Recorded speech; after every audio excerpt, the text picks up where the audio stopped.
انفراجة جديدة في أزمة إيقاف القيد داخل الزمالك خلال الساعات القليلة الماضية.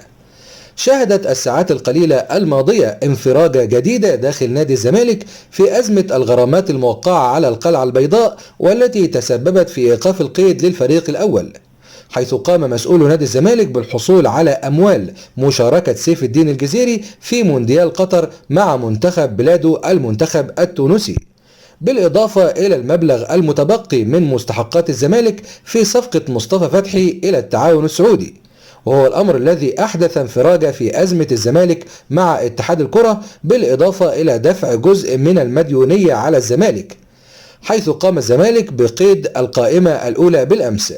كما قامت إدارة الزمالك أيضا بتحويل مبلغ 270 ألف دولار للاعب الغاني اتشمبونج، وهي الغرامة المستحقة للاعب والتي كانت إحدى أسباب إيقاف القيد للزمالك. كما قامت إدارة الزمالك بدفع مبلغ 7000 دولار لنادي وادي دجلة نظير حق رعاية السنغالي إبراهيم نضاي.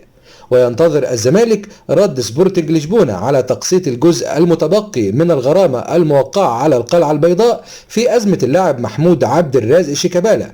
وكان الزمالك قد قام بتحويل مبلغ 850 ألف دولار لصالح النادي البرتغالي، وينتظر موافقة النادي البرتغالي على جدولة المبلغ المتبقي وهو 650 ألف دولار، وذلك لحل أزمة القيد نهائيا خلال الوقت الراهن.